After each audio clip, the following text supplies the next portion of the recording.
어벤져스에서는 히어로들끼리도 우리가 이 역할을 계속 해야 하는지 갈등합니다. 다크나이트에서도 배트맨이 스스로 영웅인지 악당인지 정체성에 대해 고민하죠. 이게 현재 미국이 처한 딜레마를 말해준다고 할 수 있습니다. 이제 우리가 처한 현실은 캡틴 아메리카가 없는 세상입니다.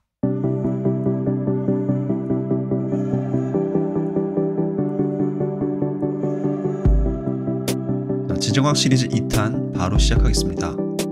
피터 자이안의 책 각자 도생의 세계와 지정학입니다. 영어로는 Disunited Nations, 직역하면 분열된 국가들 정도가 되겠네요. 이 책의 메시지는 아주 심플합니다. 중국은 곧 추락할 것이고 세계 각지에 주둔되어 있던 미군은 철수하면서 미국 중심의 세계 질서가 붕괴된다는 건데요. 한마디로 미국이 힘이 없어져서 그러는 게 아니라 이제 미국이 굳이 세계 각 나라들을 지켜주려고 괜한 힘을 쓰지 않을 거라는 겁니다. 그냥 원래 하던 대로 미국 자기들끼리 잘 살겠다는 거죠. 그렇게 되면 가뜩이나 코로나 이후 글로벌 공급망이 붕괴된 상황에서 각 나라들의 생존 경쟁, 각자 도생이 다시 시작될 거라는 얘기입니다. 책을 읽어보시면 아시겠지만 피터 자이안 이 사람은 아주 직설적입니다. 외교 전문가지만 굳이 돌려 말하지 않아요. 중국은 추락할 거다. 러시아는 답이 없다. 독일은 한물 같다. 미국은 아직도 짱짱하다. 뭐 이런 식입니다. 그래서 미국인이 아닌 사람들이 읽으면 사실 기분이 썩 좋지는 않을 것 같아요. 약간 미국 중심으로 다른 나라들을 좀 깔보는 시선도 있거든요. 하지만 어쨌든 팩트는 팩트니까 기분은 좀 나쁘더라도 받아들일 건 받아들이고 우리가 여기서 외교 정책 가지고 논쟁할 건 아니니까 오디오북을 들으시는 개인 투자자들은 어떻게 투자에 적용해보면 좋을지 고민해보시면 좋을 것 같습니다. 이 책은 마치 정부기관의 보고서 형식처럼 써있기 때문에 굳이 내용을 처음부터 끝까지 읽지 않으셔도 됩니다. 인터넷에서 책 제목으로 검색만 해보셔도 아마 요약된 내용을 쉽게 파악하실 수 있을 거예요. 책 목차를 보시면 그동안의 외교 정책 역사나 각 대륙의 주요 국가들에 대해서도 상세한 내용이 있습니다. 여기서 등장하는 나라들은 중국, 일본, 러시아, 독일, 프랑스, 이란, 사우디아라비아, 터키, 브라질, 아르헨티나 이렇게 총 10개 국가입니다. 세계 정치나 역사에 대해 관심이 많으신 분들은 전부 다 읽어보셔도 좋겠지만 저는 개인 투자자 관점으로 특히 한국에 살면서 투자하고 계신 분들에게 도움이 될 만한 내용들만 추려서 전달드리도록 하겠습니다. 아무래도 한국에게 중요한 나라들은 중국, 일본, 미국 이렇게 3나라 정도일 테니까요. 투자 목적으로 듣고 계신 분들도 아마 한국 주식을 포함해서 주로 미국, 중국, 좀 더 글로벌하게 하시는 분들이 일본 이 정도로 투자하시지 않을까 싶어요. 저는 순서대로 미국, 중국, 일본 마지막으로 한국의 입장에서 설명해 드리겠습니다. 먼저 미국입니다. 피터 자이안은 지금의 세계 질서는 세계 2차 대전 직후 미국이 소련이라는 전략적 위협에 맞서 동맹체제를 구축한 데서 비롯되었다고 말합니다. 그러니까 세계 2차 대전이 끝난 1945년부터 2000년까지 약 50년 동안에는 소련의 공산주의 체제에 맞서기 위해서 어쩔 수 없이 미국이 나서서 세계의 경찰 노릇을 했다는 거예요. 사실 미국은 대서양, 태평양 가운데 있어서 유럽이나 아시아 쪽 공격으로부터 비교적 안전하거든요. 남미 쪽은 아예 상대가 안 되고. 그러니까 미국이 전 세계 짱이긴 짱인데 독일이나 일본처럼 제국주의 이념으로 막 주변 나라들을 괴롭히고 뺏으려고 하는 게 아니라 오히려 지켜주고 보호해주는 비교적 평등한 짱이었다는 거죠. 그게 미국 경제에 유리하기도 했고요. 그런데 소련이 붕괴되고 냉전체제가 끝나면서 사실상 미국이 더 이상 자기 돈 들여가면서 힘들게 다른 나라들을 챙겨줄 필요가 없어졌다는 거죠. 미국인들도 아니 지금 미국 중산층부터 챙겨야지. 지금 다른 나라 챙겨주고 불법 이민자들 다 받아주면서 뭐 하는 거냐. 호구짓 하냐. 이러면서 원망이 높아졌고요. 왜냐면 미국 사람들도 빅테크 쪽에서 일할 수 있는 고급 인재 아니면 사실 지금 먹고 사는 게 쉽지가 않거든요. 일반 소매나 서비스 쪽은 히스패닉이나 아시아 쪽에서 온 애들이 막 치고 올라오지. 엔지니어 쪽도 인도 애들이 훨씬 싸게 먹히지. 이런 흐름들이 미국 우선주의를 내세운 트럼프 대통령 당선으로 이어진 거라고 저자는 분석합니다. 책의 내용 잠깐 읽어드릴게요. 미국은 동맹에 합류하는 나라는 어떤 나라든 철저하게 안보를 보장해 주기로 했다. 탱크, 군대, 함선, 당시에는 아직 개발 중이던 핵무기까지 제공하기로 했다. 미국은 바다를 완전히 장악한 막강한 해상력을 동원해 화물의 종류와 출발지와 목적지와 국적을 불문하고 어떤 선박이든 보호해 주었다. 그리고 이는 시작에 불과했다. 해적과 마주치면 걱정 마라. 미국 해군이 처리한다. 다른 나라들의 상업을 약탈하는 제국주의적인 행태는 더 이상 없다. 소련이 당신 나라 정부를 축출하려고 한다면 걱정 마라. 미국 의회가 재건에 필요한 기금 법안을 통과시켜 도와주겠다. 마셜 플랜이 적극적으로 추진되었다. 전기불이 들어오지 않는다고? 걱정 마라. 미국이 세계 어디서든 석탄과 석유를 수입할 수 있도록 보장해준다. 미국은 군사력으로 페르시아만을 순찰한다. 경제의 불씨를 살리려는데 불이 붙지 않는다? 걱정 마라. 미국 시장이 활짝 문을 열고 당신의 수출품을 사들인다. 그리하여 미국은 무역 적자가 쌓이게 되었다. 미국의 안보 보장을 신뢰할 수 없다고? 걱정 마라. 미국은 소련과의 전투에 동참해서 신뢰할 만한 나라임을 입증하겠다. 그리하여 미국은 한국전쟁과 베트남 전쟁에 참전하게 된다. 세계 질서가 무너지게 된 이유는 어느 한 나라의 잘못이 아니다. 미국이든 다른 나라든 한 나라의 단 한 사람의 품성 때문은 더더욱 아니다. 미국은 오래전에 세계 경찰, 안보 보장, 심판, 금융 지원, 1차적 수단이자 최후의 수단으로서의 시장 역할을 수행하는 데 흥미를 잃었다. 두 차례 세계대전을 직접 겪은 사람들은 이제 거의 다 세상을 떠났고 소련의 핵이 위협이 되던 시대 후에 태어난 이들 가운데 가장 연장자인 세대는 이미 세 차례 대통령 선거에 참여했다. 미국이 안보를 우선시하기 위해 경제적 역동성을 포기한다는 이 세계 질서 개념은 더 이상 작동하지 않고 있다. 벌써 30년 전부터 작동하지 않았다. 동맹체제 전체가 한눈 팔지 않고 정신을 집중해 경계해야 할 전략적 적이 없이는 그 동맹을 지탱해주는 힘은 타성밖에는 없다. 따라서 세계체제는 차츰차츰 허물어져 왔다. 사실 이걸 인정할 수밖에 없는 게 미국의 서포트를 받아서 가장 드라마틱하게 변한 게 바로 한국이죠. 세계 2차 대전 이후 한국이랑 지금 한국이랑은 진짜 천지 차이잖아요. 이건 굳이 설명 안 드려도 아실 것 같고요. 한마디로 세계 전반적으로 교육, 의료, 인권, 경제 성장까지 다 멱살 잡고 끌어온 게 세계 원탑 미국이었다는 겁니다. 그런데 이제 이 세계의 슈퍼 히어로 노릇을 하는데 지친 거죠. 우리 국민들 챙기면서 우리끼리 잘 살아도 되는데 내가 뭐하러 다른 나라들한테 욕먹어가면서 이 짓을 하고 있나. 약간 현타가 온 거예요. 이게 할리우드 영화에도 반영이 되어 있습니다. 1990년대 말에 개봉했던 인디펜던스 데이나 에어포스 원 같은 영화를 보면 미국이 전 세계 평화의 수호자라는 게 당연하다는 설정이에요. 거기에 자부심도 느끼고 있고요. 그런데 최근 나오는 히어로 영화들을 보면 좀 다르죠. 어벤져스에서는 히어로들끼리도 우리가 이 역할을 계속 해야 하는지 갈등합니다. 다크나이트에서도 배트맨이 스스로 영웅인지 악당인지 정체성에 대해 고민하죠. 이게 현재 미국이 처한 딜레마를 말해준다고 할 수 있습니다. 이제 우리가 처한 현실은 캡틴 아메리카가 없는 세상입니다. 저자는 한마디로 중국은 절대 미국을 능가할 수 없다고 단언합니다. 저자가 분석한 중국의 성적표 요약입니다. 국경, 서쪽으로는 광활한 벌판, 남쪽으로는 밀림, 북쪽과 남서쪽으로는 핵 보유 국가들, 동쪽으로는 막강한 해상력을 지닌 국가들이 있다. 중국은 국경의 안보를 확보하기보다 그저 근근히 유지하고 있는 셈이다. 원자재. 중국은 1970년대까지만 해도 산업화를 적극적으로 추진하지 않았기 때문에 자국이 보유한 자원으로 수요를 충당했다. 과거에는 별 무리가 없었지만 이제는 다르다. 중국은 뭐든 동락이 직전이다.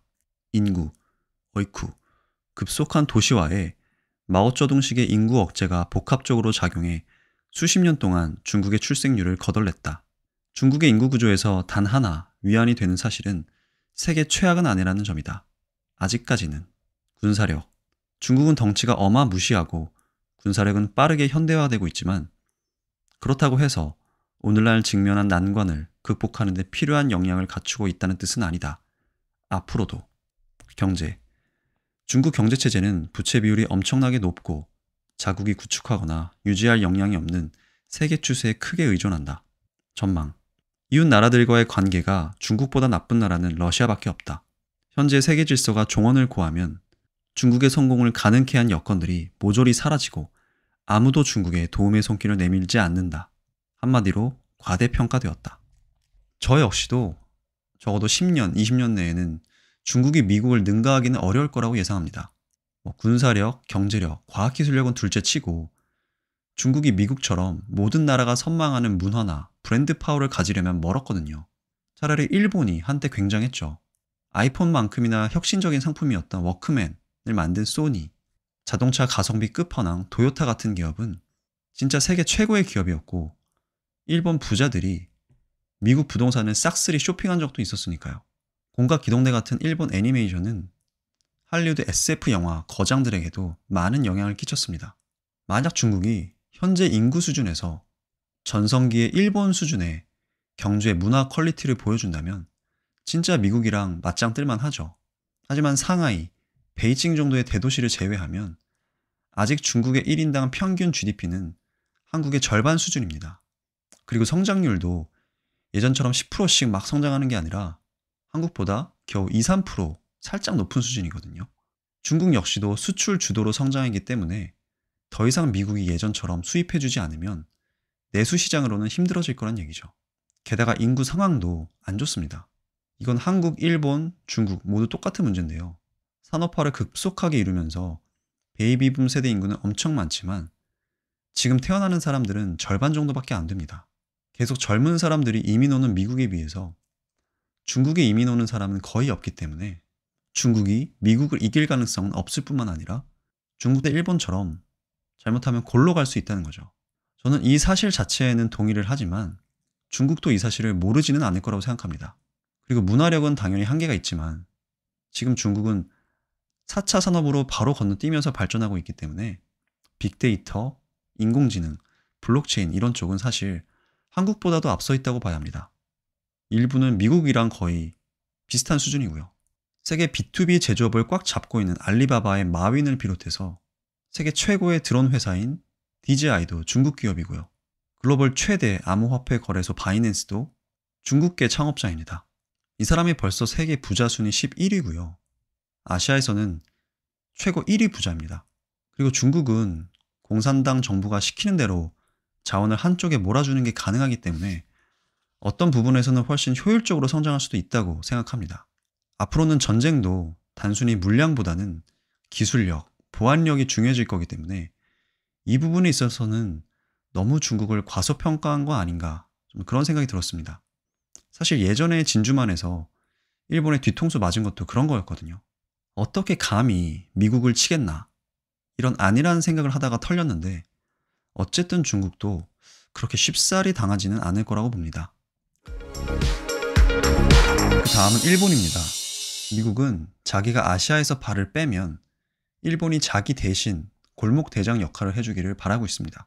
그래서인지 일본에 대한 평가도 조금 후한 것 같아요. 저자가 분석한 일본의 성적표 요약입니다. 국경, 일본은 섬이라는 지형이므로 영내 주요 대륙 국가인 중국으로부터 멀찌감치 거리를 두고 있다. 그러나 열도라는 속성으로 인해 내부를 서로 연결하기가 어렵고 비용이 많이 든다. 자원, 세계 주요 국가들 가운데 가장 부존 자원이 빈곤한 일본은 몇 가지 주요 공급선의 가장 끝에 위치하고 있다. 일본의 수입은 거의 에너지가 대부분이다. 역량 있는 해군이 없었다면 근대화된 일본도 없었다. 인구, 일본의 황실만 세계에서 최고령인 게 아니다. 일본의 인구도 고령화되어 있고 65세가 넘는 인구가 전체 28%다. 군사력, 서류상으로는 일본은 군사력이 없다. 실제로는 미군과 긴밀하게 연합훈련을 하고 아시아에서 최고, 세계에서 두 번째 기량을 지닌 해군을 보유하고 있다. 경제, 일본은 세계 시장에 가장 노출도가 높은 산업경제 체제로 손꼽히지만 위기를 정면으로 직면할 자본을 보유한 아주 드문 입장에 놓였다. 일본은 줄어드는 노동력을 상쇄하기 위해 자동화에 집중적으로 투자해왔고 공급 사슬을 대부분 해외로 이전했다. 전망, 역내 그 어떤 나라보다도 일본은 아시아에서 손을 떼는 미국을 대신해 힘의 공백을 메울 자본, 해군, 기술력을 잘 갖추고 있으며 지리적으로도 떨어져 있다. 일본은 그렇게 하지 않을 선택의 여지가 없기도 하다. 한마디로 아시아의 우두머리다. 저는 일본의 고령화 문제는 진짜 심각하다고 보거든요. 우리나라도 남말할 처지는 아니긴 한데요. 그렇다고 일본 젊은 친구들이 막 중국처럼 창업하고 이러지도 않는다고 들었어요. 한국은 분위기상 그 중간 정도인 것 같고요. 요새는 한국도 공무원 인기가 좀 시들해지고 있다고는 들었습니다만, 어쨌든 제가 한국 사람이어서 그런지는 모르지만 일본은 너무 좀 과대평가된 거 아닌가 싶습니다. 그래도 아직 짬밥이 남아있긴 하죠. 솔직히 아직도 자동차 포함해서 의류나 전자, 제조업 완성도는 일본 따라갈 나라가 거의 없습니다. 근데 얘네는 진짜 너무 장인 정신이라 아직도 이거를 못 버린 것 같아요. 그러다가 반도체도 한국한테 뺏겼는데 그 민족 DNA가 남아있어서 소재 부품 같은 기초 분야는 탄탄하지만 전체적인 비전을 가지고 이끌어 나갈 역량은 좀 부족해 보입니다. 그나마 일본의 소프트뱅크 회장 손정희도 사실 따지고 보면 한국인이거든요. 저는 솔직히 중국 젊은 사람들이 무섭게 치고 올라오는 게 무섭지 일본은 이미 좀 올드하다는 느낌이 들어서 그렇게 겁나지는 않습니다. 그래도 아직까지는 아시아 넘버 원인 거는 인정해줘야죠. 엔화는 아직도 글로벌 시장에서 달러, 유로, 다음 가는 기축통화로 쓰이니까요. 그래도 아시아의 우두머리라는 말은 솔직히 좀 듣기가 거북하네요. 드디어 한국입니다. 저자는 한국이 일본과 손잡지 않으면 위험해질 거라고 말합니다. 니네 일본한테 감정 있는 건 아는데 너네 앞으로 그러다가 진짜 큰일 난다. 나 이제 빠질 거야. 그럼 니네 어떡할라 그래. 또 중국이나 일본 사이에 껴서 고생할 거야. 니네 위에 사고뭉치 북한도 있잖아. 현실적으로 잘 생각해봐. 이런 거의 협박 수준이에요. 이건 책 초반에 한국어판 서문에 나와 있는 내용인데요. 완전 팩폭으로 그냥 때려 박습니다. 제가 읽어드릴게요. 앞으로 한국은 서로 중첩되고 얽히고 설킨 4가지 난관에 직면하게 된다. 북한에서는 쓸만한 정보가 거의 새어나지 않기 때문에 북한에 관한 정보는 거의 무시하게 되지만 앞으로 당분간 북한은 한국에게 지금보다 덜 중요한 문제가 된다. 김정은은 30대 치고는 대단히 건강이 좋지 않고 앞으로 20년은 더 살아야 자기 자식에게 왕조 권력을 물려줄 수 있다. 한편 김일성을 보좌했던 1세대는 거의 세상을 떠났고 중간에 낀 김정일 세대에서 독재자가 될 만한 이들은 무능하기 짝이 없고 김정은의 지령을 받은 암살자들 앞에 속수무책으로 쓰러지고 있다. 김정은 이후 북한은 지도력의 공백 상태에 빠질 게 분명하고 그러면 북한은 붕괴되고 해체될 가능성이 매우 높다. 그렇게 되면 한국에게 골치 아픈 여러 가지 문제가 생기겠지만 북한과 전쟁까지 가지 않는 한 어떤 문제도 최악의 시나리오에 해당하지는 않는다. 그리고 나는 이를 한국의 완전한 승리로 본다.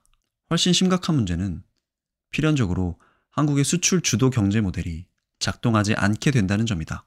제조업 상품을 넓은 세상으로 수출하려면 다국적 공급 사슬에 참여해야 하고 수입 상품을 소비할 세계 인구에 접근해야 하며 저렴하고 안전한 해상 운송을 가능케 하는 국제 안보 환경에 참여해야 한다. 이 모두가 사라지게 되는데 그것도 2020년대에 사라진다. 거대한 중국 시장도 한국에게는 도움이 되지 않는다. 중국 경제가 세계화의 종말 이후에도 살아남을 수 있다고 해도 중국의 정치적 전략적 구조는 협력이 아니라 중상주의를 지향하게 된다. 한국이 이러한 난관에 적응하려면 단지 산업 구조만 뜯어고치는 데 그치지 않고 사회적, 정치적 구조 전체를 바꿔야 한다.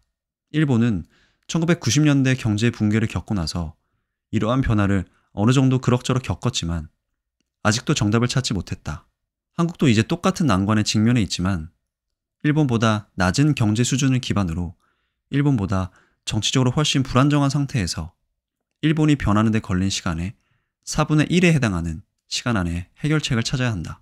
한국이 지향하는 새로운 모델이 어떤 모습일지는 불분명하지만 내수를 원동력으로 삼는 경제체제는 분명히 아니다. 한국의 인구 구조는 세계에서 가장 빠른 속도로 고령화되고 있을 뿐만 아니라 솔직히 개선될 가망이 전혀 없다. 한국의 자유민주화는 출생률 붕괴와 동시에 일어났다. 30년이 지난 지금 한국은 앞으로 닥칠 위기에 직면해 있다. 상당한 비율의 인구가 은퇴 연령에 가까워지면 경제를 지속 가능하게 운영할 방법이 무엇인가? 여기서 한국이 직면한 가장 심각한 난관이 등장한다. 인구 구조가 회복될 가능성이 없는 고령화에 대처할 모델을 제공해주는 유일한 나라는 한국이 구조적인 경제 문제들을 해결하는 데 도움을 줄 수 있는 유일한 나라이고 해외 시장에 한국이 계속 접근하도록 도와줄 수 있는 유일한 나라이며 대부분의 한국인들이 상종도 하기 싫어하는 유일한 나라다. 그 나라는 바로 일본이다. 일본의 경제는 20년 전 수출 주도 성장 구조에서 탈피했고 막강한 해상력을 보유한 일본은 앞으로 다가올 수십 년 동안 공해상에서 동북아시아 지역에 만사를 중지하게 된다. 대부분의 나라들은 경제성장 모델의 수명이 다하든 인구 구조가 붕괴하든 지정학적 여건에 급격한 변화가 일어나든 어느 한 가지 여건만 변해도 장기적으로 볼 때 나라의 결속을 유지할 그 어떤 희망도 사라진다. 그러나 한국인들의 근성은 다르다. 그들이 처한 지리적 여건이 어쩔 수 없이 그들을 그렇게 만들었다. 북한, 중국, 일본 세 나라는 군사적으로는 한국보다 월등하다. 지리적으로 세 나라는 한국을 아주 작은 공간으로 몰아넣고 에워싸고 있다. 한국의 선택지는 제한돼 있고 실수할 여지가 거의 없다. 그러나 한국은 이 세 나라에 짓눌려 멸절하기는커녕 세계적으로 손꼽히는 산업국가로 성장했다. 한국인들은 꺼져가는 불빛에 조바심 내는데 그치지 않고 이 난관을 극복할 근성이 있다. 한국의 눈부신 성공은 두말할 필요가 없거니와 한국의 존재 자체가 경제 이론과 지정학을 모두 거스른다.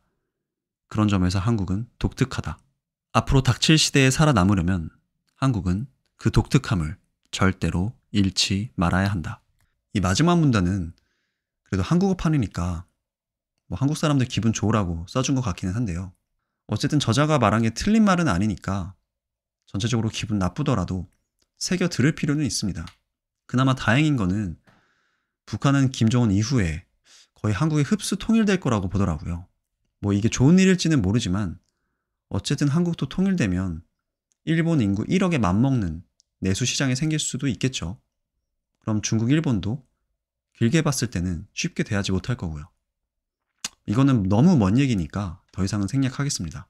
중요한 건 현재 미국이 보호해줘서 유지 가능했던 글로벌 공급망과 안전무역이 해제되면 한국 같은 수출 주도 국가는 힘들어질 거란 얘기거든요. 중국이 정말 중상주의로 간다면 한국에도 분명히 압력을 행사할 거고요. 이때 우리가 어떻게 대처해야 할지는 정말 중요한 문제입니다. 조선시대 때도 어설프게 명나라 편들었다가 청나라한테 털렸잖아요. 윗대가리들이 제대로 못하면 결국 고생하는 거는 백성들이거든요. IMF 겪어봐서 다들 아시잖아요.